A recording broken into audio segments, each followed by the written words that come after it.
Today's lecture, we are going to talk about the second part of distributed training, part 2 of distributed training.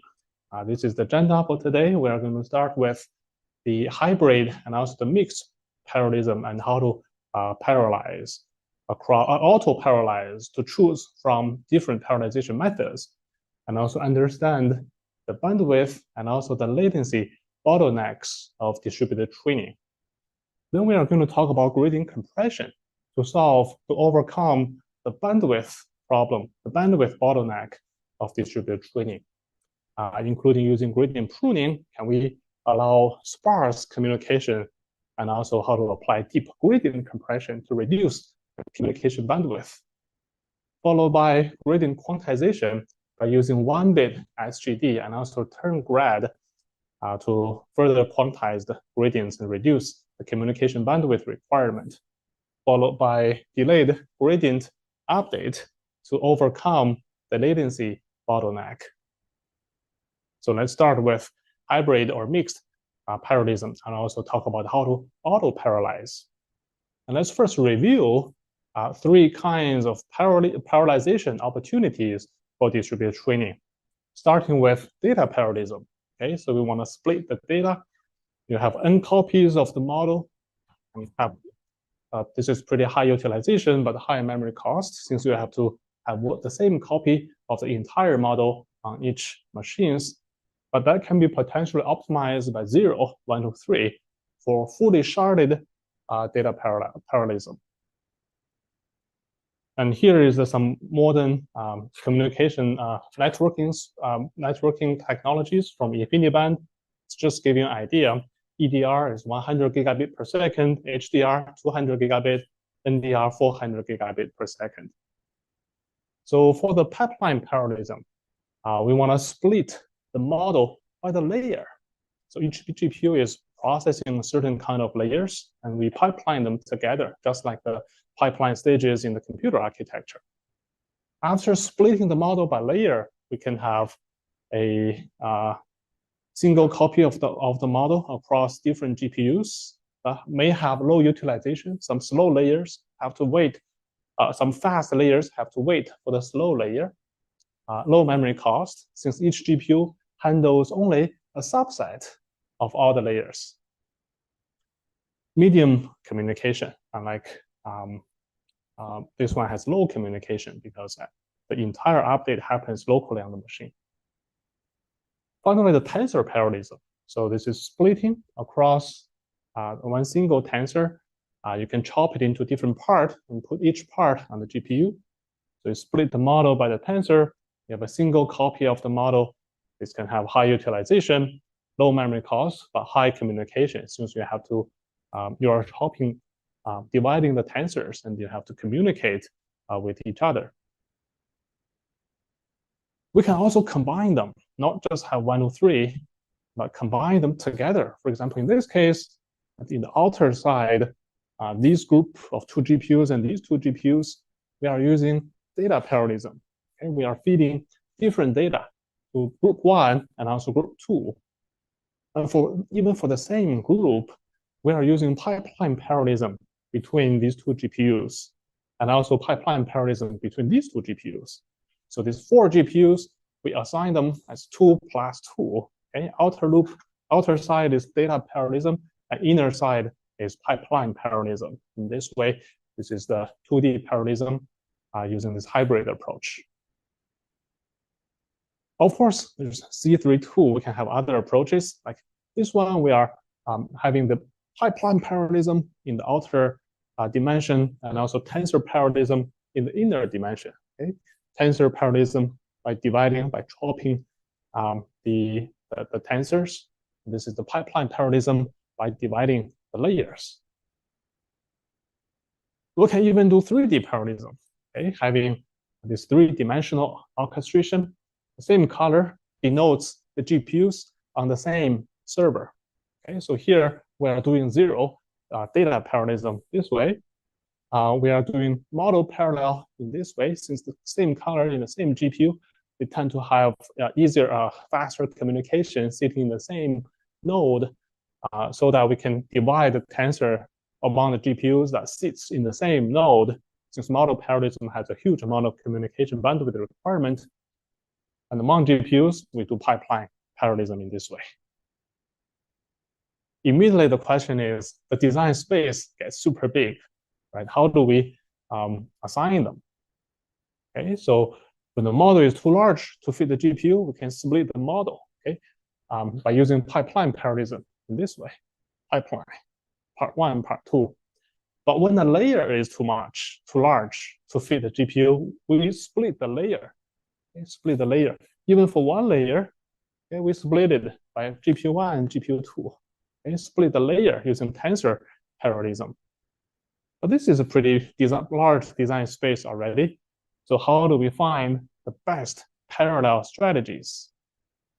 So there's a lot of research in this related domain. There's intra-operator parallelism, like tensor parallel. You want to chop within a tensor. An inter-operator parallelism, like for different layers, like pipeline parallelism. An automatic approach to assign different parallelization strategies.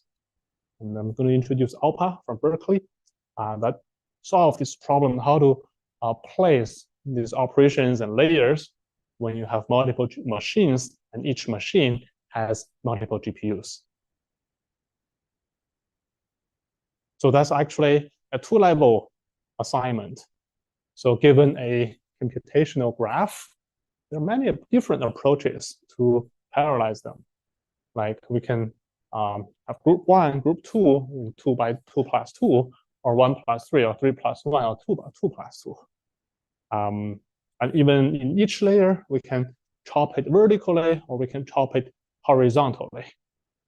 This is an example where the interoperator parallelism, we decided to assign these two nodes in one GPU and these in another GPU. And intraoperator is horizontal, vertical, horizontal. So this is another example. These are two possible methods to divide it in the interoperator parallelism. So apparently, which one might be better in this case? Whenever you want a pipeline parallelism, you want to make sure what? The pipeline stage, the workload is roughly equal, right? So the fast one don't have to wait for the slow one, causing starvation. Remember from 644, right? So if you chop in this way, this is a pretty small layer. It will finish instantly. Then it's just sitting there idle while waiting for stage 1 to complete, right? So this may not be a good solution, but this one might be more balanced. Stage 1, 2, and maybe this is a very fast one. So this may not be a good one as well. So we want to, rather than this kind of manually decide which one to group together, ALPA automatically find that. So this is about intra-operator parallelism. Okay, so even for a single matrix multiplication, A times B. So here the notation is that B is the weight, A is the activation, or A is the input. What kind of parallelization is this? Data parallel, because we have the same weight across different workers, and each worker is using different part of the input data. And this is type 1, type 2 for operator parallel. So we are dividing the weight tensor vertically or horizontally. Okay, so we can deploy different part of the matrix multiplication on different GPUs. And this is basically the design space for intra-operator parallelism. So what ALPA does is a unified compiler for distributed training to first figure out what's the best inter-operator path, and then the intra-operator path, and then orchestrate them to perform the runtime orchestration. It's optimized via automatic search and not need to manually configure it, but it almost pretty much matches the specialized manually partitioned systems, and also outperform the manual baseline on this in this case by a pretty large margin. So that is about the hybrid and also the mixed parallelization approaches and the way to auto-parallelize that. Now let's switch gear to talk about what is the bandwidth and also the latency bottleneck in distributed training, and how do we handle them? So nowadays, like large language model, we have huge amount of data, okay, leading to pretty large model to provide enough model capacity. So that require distributed training so that we can have enough GPU memory and to fit those model and complete the training process relatively fast. Okay, so more data, you need more model, need more compute, more nodes leads to more communication. So communication is one of the key bottleneck about scaling. Okay, deep learning, why it's successful? Thanks to scaling. We want to scale up the training, scale up the model. So let's see the bottlenecks of distributed training in this slide. This is using the parameter server approach. We have gone through it in the last lecture. We first have a parameter server on the top. This is a parameter server. It's holding a single copy of the master copy of the neural network model. And we have multiple workers, a pool of workers. Okay, it need first get the copy of the model of the model's weights and train it on its local copy of the data, the local replica of the neural network model. So you get the local gradient, 4 copies of local gradient. We want to push and sum up in the parameter server. Okay, so this push and sum process requires synchronization, and that may become the bottleneck when we scale up the amount of worker nodes. So how much bandwidth is required so that the GPU doesn't have the starvation issue? So we just tested a bunch of models from Resident 18, Resident 50, Swing Transformer Tiny. It's a vision transformer. Remember, we learned that in the vision transformer class, swing base and also swing large. Number of parameters from 11 million parameters to almost 200 million parameters. And this is the iteration time on the 6,000 GPU, batch size of 32, measured in milliseconds. It ranges from 20 to 500 milliseconds. To keep the GPU busy, how much bandwidth do we need? How do we calculate the bandwidth requirement? So in each iteration, assume we need to send the gradient in FP32. The dimension of the gradient, what's the dimension of the gradient? Is the same as the dimension of the weight. So in every, we can complete one iteration in 20 milliseconds. So every 20 milliseconds, we have to send 11 million parameters or 11 million gradients as well. Okay, 11 million times 4 bytes, you get the number of bytes you need to send for the gradient in 20 milliseconds. In that way, you can calculate the bandwidth required to do this work. And 1 byte is equal to 8 bit. And this is G bit per second. It ranges from roughly 10 to 20 gigabit per second. And this is just the vision model. For large language model, this is getting much larger. And also training with more nodes, it requires more communication. For example, the all reduce. And also that will lead to longer latency. You see this figure is showing as we grow the number of GPUs, this is the speed up. Ideally, what do we want? You have 10 GPUs, you get 10 times faster. You get 100 GPUs, you get 100 times faster. But unfortunately, that's not the case. This is the ideal case, this is the real case. Okay? Ideal case with 250 GPUs, you get 250 times faster. But this is the measure result for Resident 152 is less. For AlexNet, it's even worse because AlexNet has 240 million parameters. ResNet has a lot more. ResNet 50 has 25 million parameters. You have to send more for AlexNet, so the scalability is worse. So our our motivation is how do we improve the scalability? So there are several bottlenecks, right? Compute, the memory bandwidth, and also the networking bandwidth. The lowest one determines in this water bottle, this bucket, the lowest bar determines how much water you can hold in this bucket, right? So if the networking or the memory bandwidth becomes the bottleneck, no matter how much compute you have, you are going to be bandwidth limited. Especially when we want to do distributed training, not in the data center scenario, but in the Wi-Fi or cellular network, right? Since in the data center, you can easily get 100 gigabit per second by using InfiniBand, even 400 gigabit per second. Latency can be as low as 1 microsecond.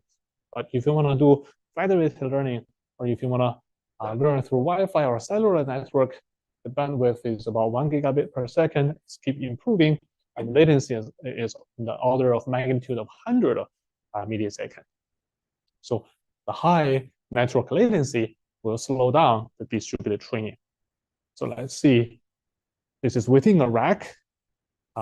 This is the latency about 1 micro to 1 millisecond. We have full training speed. Same data center, within a data center with different racks. It's a little bit slower, but this is showing as we get wireless connection in the order of 100 milliseconds, slowdown is about 40%.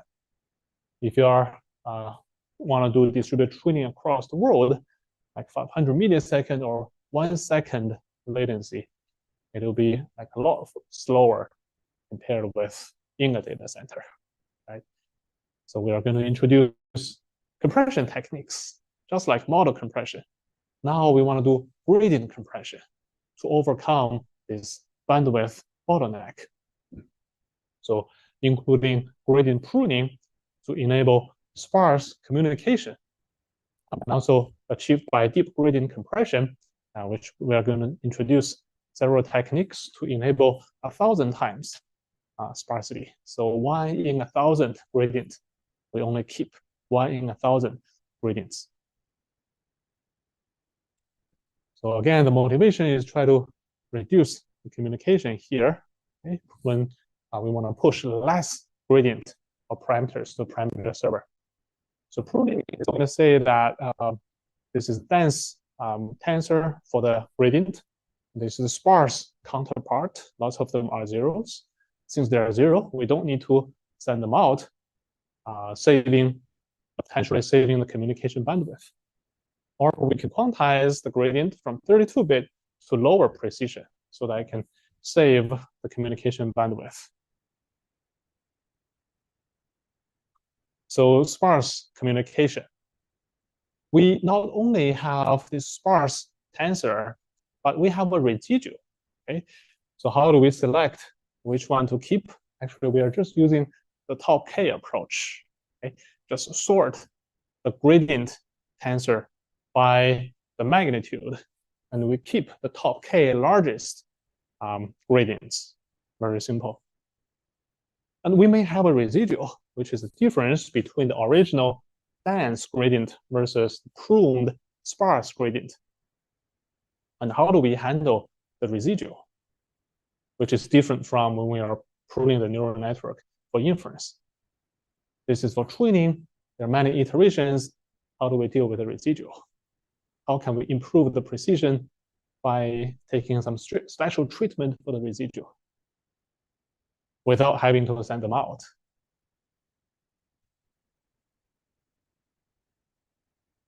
We can actually accumulate it locally, right? I can have the copy. Our goal is just to reduce communication bandwidth, but it doesn't prevent me from updating being accumulated locally. Say if this gradient is pretty small, like 0.001, but after accumulated by like 10 times or 100 times, it might exceed the threshold, right? So we can accumulate them in the next iteration. Until it exceeds this threshold, it gets sent out. So we call it the error feedback. So keep the unpruned part as the error feedback. Actually, this method can improve the training speed. This is drop ratio from 90% to 99.9%. Images per second versus words per second can improve. This is experiment on a pretty old NVIDIA GPU. But what about larger networks apart from MNIST and NMT? Actually, we observed pretty significant accuracy degradation. This is not even on ImageNet. This is just on Cypher 10 by using a larger network, rather than 100 rather than 101. So we observed about 1% degradation of the accuracy. So why performance degradation using the gradient dropping? Actually, we find that's due to a concept called momentum. And what is momentum? Recall what we have learned in the machine learning class 60336. When we are doing the update, momentum is a very widely used approach to overcome the local minima or the oscillation process, trying to stabilize the training trajectory. So you have a gradient, okay? And this is the previous step, the direction of the previous step. You discount it by a number that's smaller than 1. We call it the M, momentum. This is your previous direction. This is your new direction. So without any momentum, what is your direction? You are going to go this way. But with momentum, you are going to combine the previous direction discounted with the current direction. So you are going to go this way. This is one iteration. Another iteration, this is the momentum from the previous iteration. This is the new gradient. So this is the new direction. The momentum is trying to smooth or stabilize this training process by taking the discounted factor of the previous direction. And we call this velocity.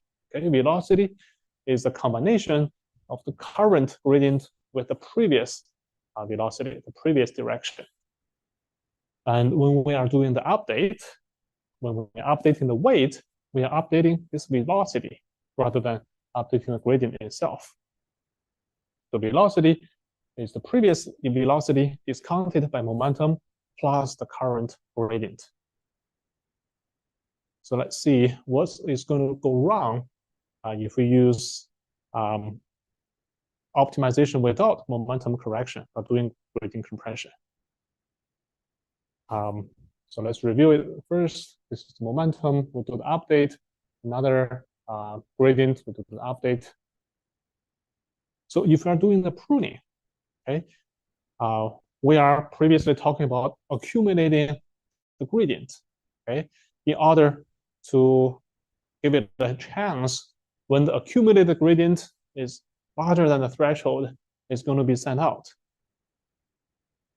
But is it correct that we accumulate the gradient rather than accumulate the velocity? Let's see it from the animation here. So if we don't do any momentum correction to apply deep gradient compression to prune those gradients, and accumulate the gradients locally, if it is small, what will happen? So this is the vanilla momentum SGD, is momentum SGD with local accumulation. With local accumulation, we want to accumulate the gradients in the local buffer. So this is the gradient T, this is gradient T plus 1, similar to gradient T or gradient T plus 1. If we directly accumulate the gradient, what will happen? The sum, the accumulated gradient will be this red arrow. And if we add the accumulated gradient with the momentum, this is the direction that I'm going to take. By adding the accumulated gradient, this is the accumulated gradient, this is the momentum, and this is the new velocity. And actually, the optimization trajectories that doesn't match. One is going this way, the other is going this way, the sum of this one and this one. So the optimization results actually shifted, doesn't match. So that's create a big issue. Can we solve this problem? Are we accumulating the wrong stuff? What should we accumulate instead?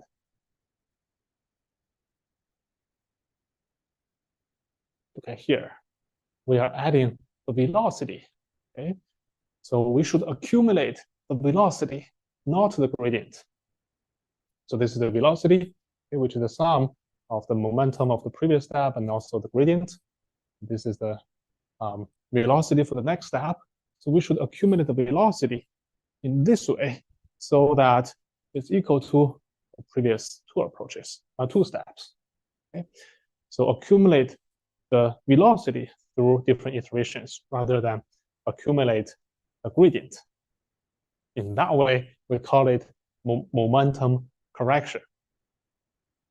So that when we prune those gradients, we shouldn't just accumulate the gradient, but just accumulate the velocity.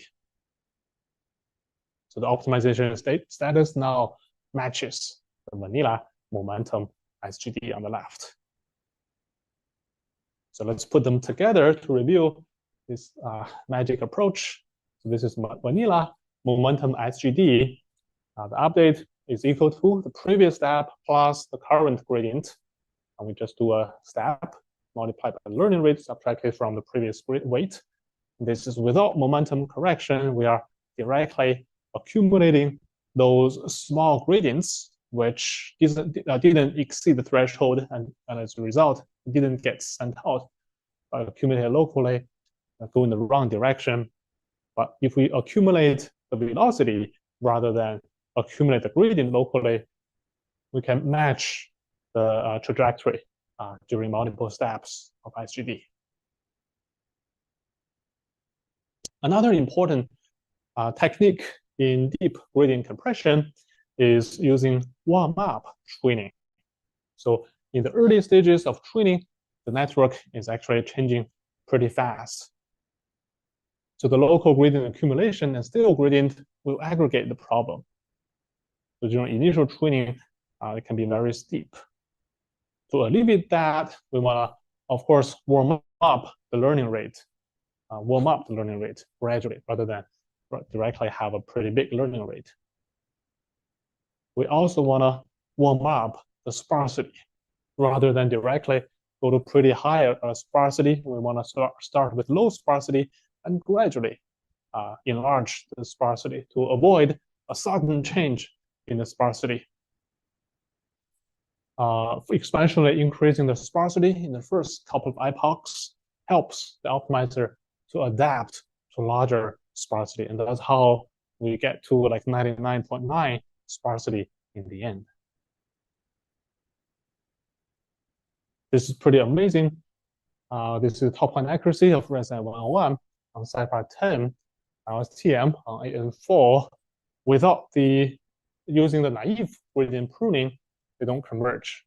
Okay, similar for this one. This number of GPUs is 8 and 4 with local gradient accumulation. Okay, when the gradient is small, it didn't get sent out, but we can accumulate them locally. Remember that feedback. The loss is about 1.5%.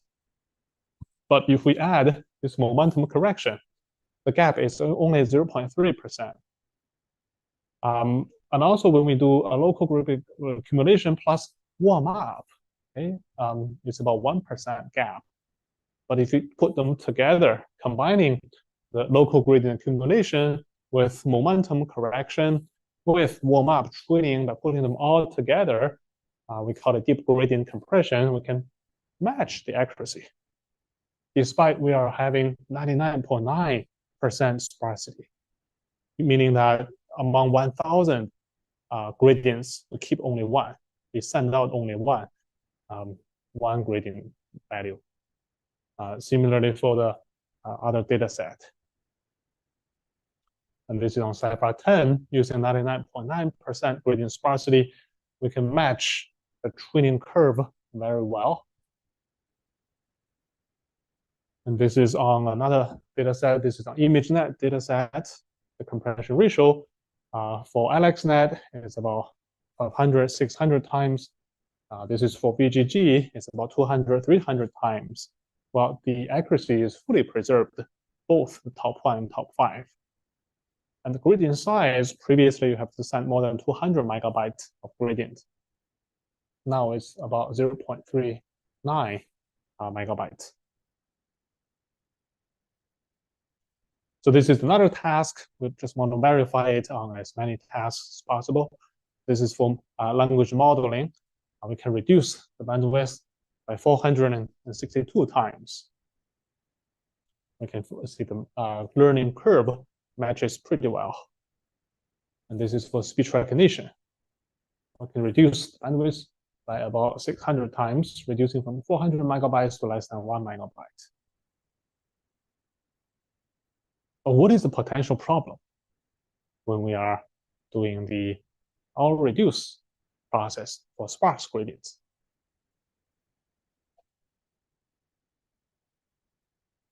So remember, we have multiple GPUs, right? We want to communicate such that everyone has every other's copy of the gradient.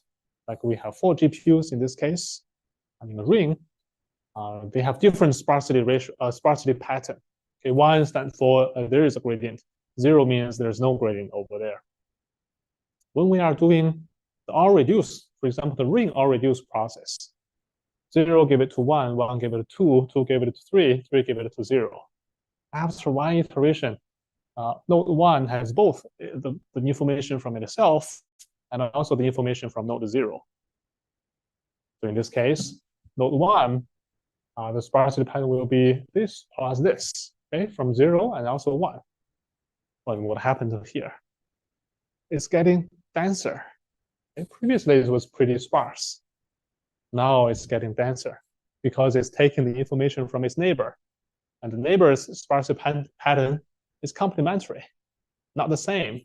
If they also have the same sparsity pattern, say everyone is using this sparsity pattern, after they communicated with each other and add them up, they still have the same sparsity pattern. But now the sparsity is destroyed. The more steps you go, the denser you will get. Let's see another example, node 2. What information does node 2 get? So node 2 get information from node 1. Okay, node 2, this is its original, this is node 1. And the first row is exactly complementing each other. So you get a denser gradient tensor. So in the next round of updates, you have to communicate a lot of non-zero elements compared with the first iteration. Are there ways to alleviate this problem? So remember, we can enforce the same sparsity pattern so that you can do the communication without hurting the sparsity ratio, or use coarse-grained sparsity. Some paper talking about that.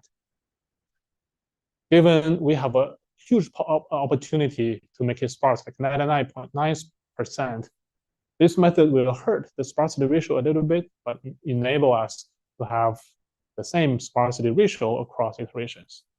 And possibly, we can also prune in the middle of this ring or reduce process. Like after the first iteration, we prune it again to prevent, for example, we can prune this again to prevent it from getting denser. This remains to be seen. And another approach to overcome this potential issue is not using sparsity, but using low rank. By using low rank to address this irregular sparse pattern in gradient compression, okay, to prevent the gradients from getting denser across different iterations. And instead of using the fine-grained pruning, we can adapt the low-rank factorization. Okay, so this is like pruning approach, dense becomes sparse. This is the low-rank approach. Dense matrix becomes a low-rank matrix, the product of two low-rank matrices.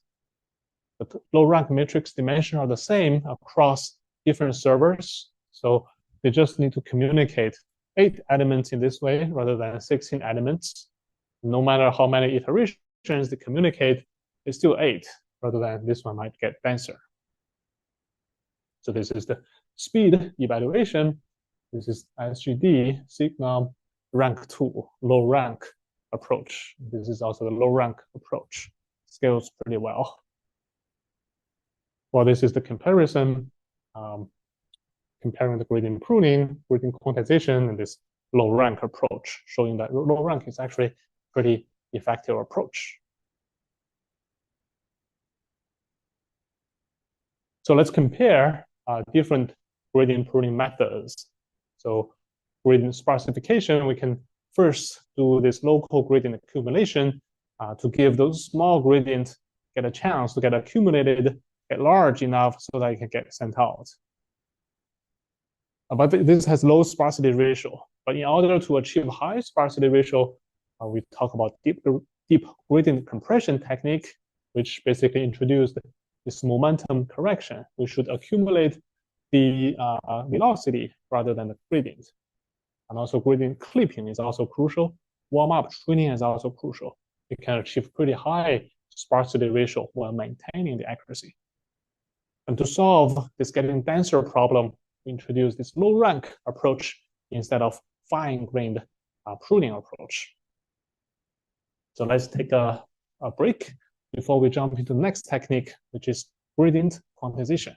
Okay, welcome back. Since we already passed the midterm, we want to make sure we collect your feedback. So the TA has already posted the feedback on the website. We appreciate your thoughts. It'll be anonymous. Just tell us what you like, what you don't like. Is it too fast? Is it too slow? Homework too easy or too hard? And we always hope to make the lecture better from time to time. All right, now let's switch gear to talk about gradient quantization using 1-bit SGD and also using the term grad. Can we use just 1 bit to quantize the gradients? Actually, it's possible. So given a 32-bit gradient, we can quantize that to 1 bit, and we have a delta. We have a delta, 32-bit delta. We actually can apply a column-wise scaling factor. So this is the original gradient. Okay? So we can compare with the threshold 0. If it's larger than 0, then it's positive. If it is smaller than 0, then it's negative. So it's binarized in this way. So we can add another scaling factor for each column, mu1, mu2, mu3, mu4. They can be 32-bit, they can be full precision, but the overhead is amortized across this entire matrix. So the overhead is much smaller. So we can use this to send it out. We can send out this binary mask together with the ON, the scaling factor, which is n rather than n squared. And similar to gradient accumulation, we can accumulate the quantization error locally on the node itself until next time it gets sent out. There's also a method using the threshold quantization. So we have to manually specify a threshold, a tau. If it's greater than tau, it's green. Smaller than tau, it's yellow. And otherwise, something in the middle is 0. Okay, so we can have this approach, use a tau to ternarize the gradient matrix. And also there's an approach called term grad. The key idea is that we can quantize the gradient divided by the max of this gradient to 0, +1, and -1 with probability, with a probability. Okay, it's G divided by the max of this tensor. Why do we need that probability? Because we want to ensure the expectation of the G is the same before and after this quantization process. For example, if a max is 1.0, if the gradient is 0.9, we have 90% of probability is going to be quantized to 1. And if it is the max value is 1, but the value is -0.8, you have 80% of probability is going to be quantized to -1. So you want to keep the expectation the same. That's the key idea in this approach. And there's no quantization error accumulation, and it's quantized on the fly. So this is ternary quantization. You can send out 2 bits to reduce the communication bandwidth. The limitation here is you have an upper bound about the saving you can have. From 32-bit to 1 bit, you can at most save 32 times for the gradient. But it's very regular. There's no irregularity issue. There's no denser and denser issue, unlike pruning. Okay, so we finished a big part about gradient compression to solve the bandwidth problem. For the remaining problem is the latency problem. Okay, overcome the network latency by delayed gradient update. So what is the bandwidth versus latency? Just recap the concept of bandwidth versus latency. Okay, so bandwidth is easy to improve. You can always expand your bandwidth by, for example, buying more expensive or higher end hardware. Okay, you can upgrade your Ethernet with fiber, or even with Mellanox InfiniBand. Nowadays, you can get 400 gigabit or 800 gigabit per second. So this is a lot more faster than Ethernet. So you can do the hardware upgrade. You can also apply gradient compression to reduce the workload to communicate by using pruning techniques or gradient quantization techniques. So you can conquer the bandwidth problem relatively easily by either compressing the workload or upgrading the hardware. But latency is hard to improve because you have the physical limit at the speed of light. Traveling from Shanghai to Boston at the speed of light takes 162 milliseconds. That cannot never be broken. And also the signal congestion, okay? A lot of signal contention. So improving the bandwidth is easier, but latency is much harder. And let's see, how does the long network latency hurt the scalability and speed? So this is vanilla distributed synchronous SGD. So the green part is the computation. The yellow part is the communication. As we increase the latency, you have a longer yellow part. So the local update and the communication are performed sequentially. You have to do the compute, communicate, and then compute. You cannot start the second iteration of compute until the first iteration's communication has finished.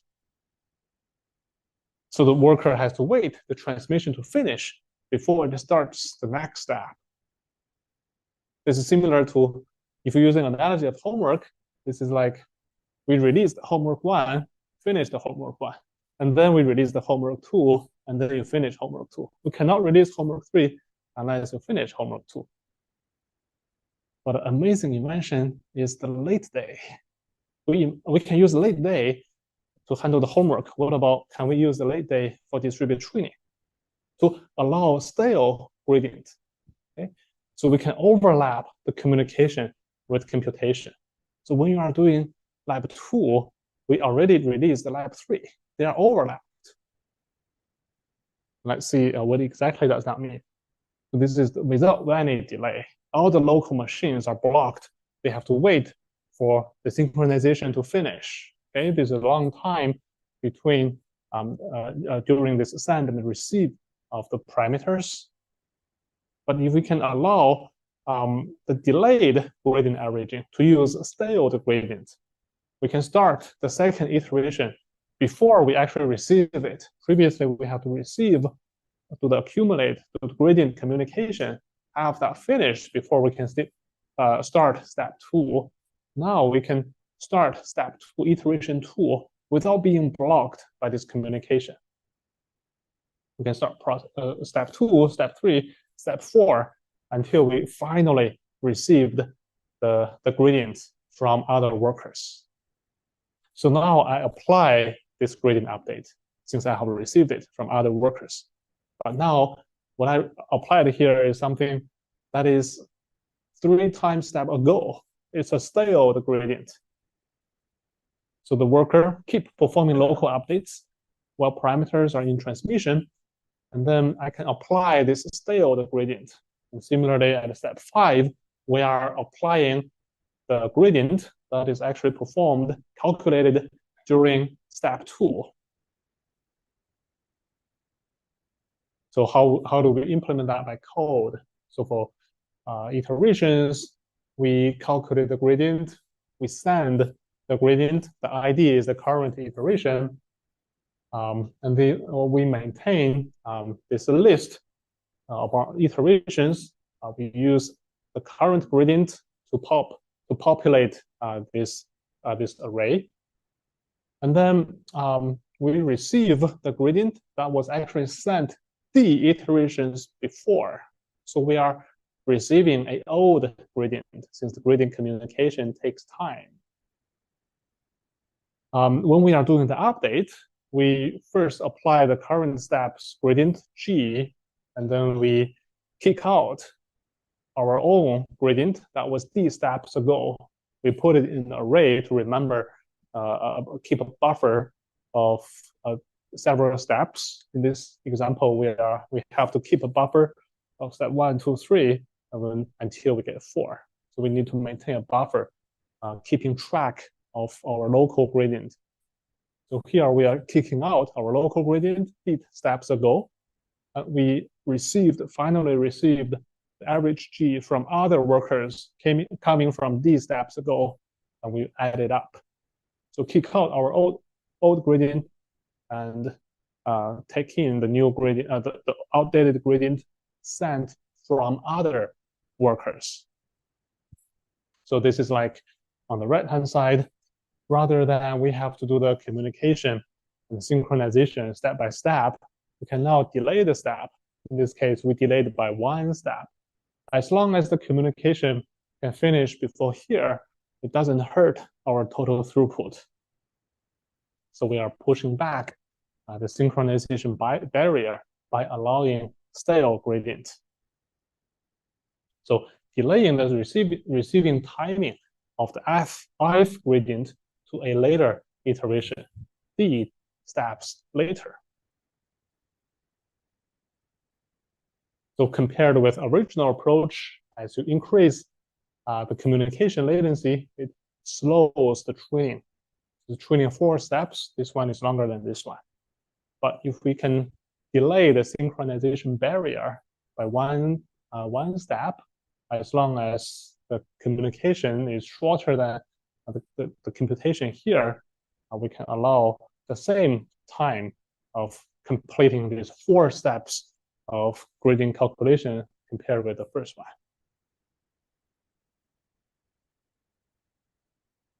So this is showing the ResNet 18 with the correction versus without the gradient correction, which is basically this term.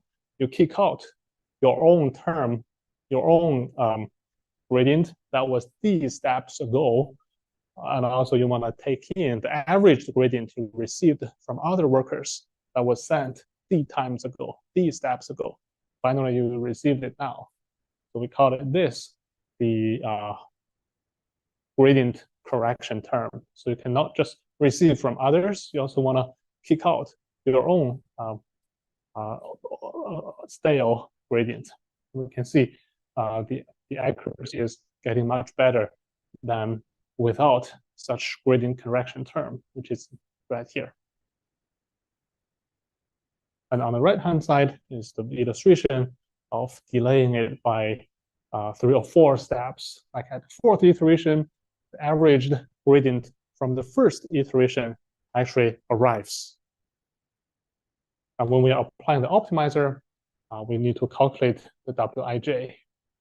So this is the naive approach without any correction term. We're just using our current gradient from myself, from my current worker, and this is the averaged gradient from other workers, but D steps ago. Basically, this is corresponding to without correction. We find it doesn't work, but what we need to do is Wij minus a term, okay, we have to subtract the gradient sent by myself that was these steps ago, and then take the gradient that is averaged from all other workers from these steps ago. So this is the accuracy evaluation on Sapphire ImageNet and also language modeling tasks. So the speed up ranges from 2 to 4 times, which is pretty good. We tested IID and also non-IID scenario. And we compare with the fat average approach. The delayed gradient averaging approach can consistently have better speed up and with even better accuracy compared with without it. Like here and here, the accuracy improvement is actually quite significant here and here. So that enables us to do distributed training with low cost networking and with poor edge devices. So this is a real world benchmark on a tower of Raspberry Pi. So here we have 1, 2, 3, 4. We have 8 Raspberry Pis. We stack them together. The communication, certainly we don't have this high speed networking, but we can still perform on-device distributed training or federated learning. We tested scalability from 1 node to 8 node. And here we can observe the speed on vision tasks and also on the language task. So this is, we compared several approaches, the fat average using different parameters, so delayed gradient averaging. And with 8 node, we can actually get 7.5x speed up, or 7x speed up for vision, or 7.5 for language.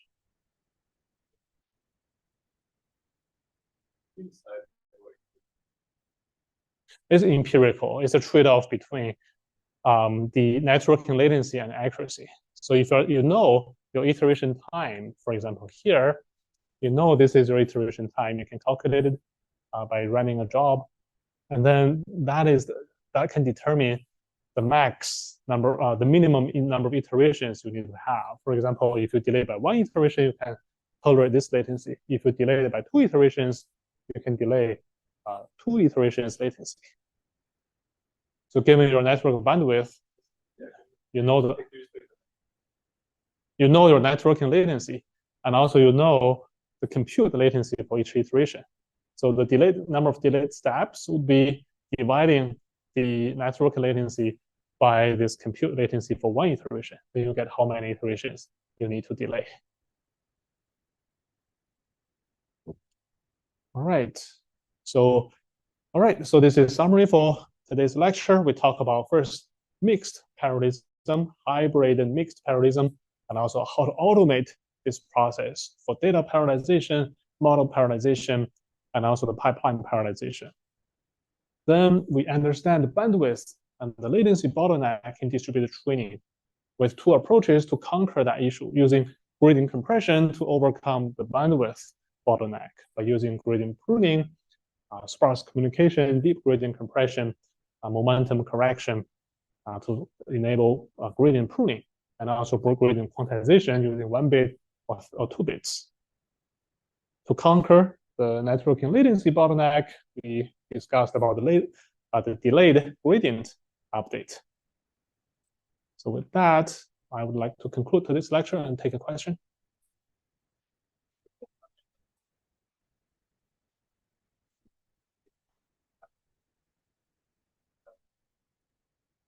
Yeah, that's a good idea. I think we can explore that. Atom, they have 2 states rather than have 1 state. You probably need to take care of both states, optimization states. So as promised, I'm going to do a lab tour to show you how these large models are trained. So just follow me and Han. We'll go to the basement to show you our distributed training infrastructure.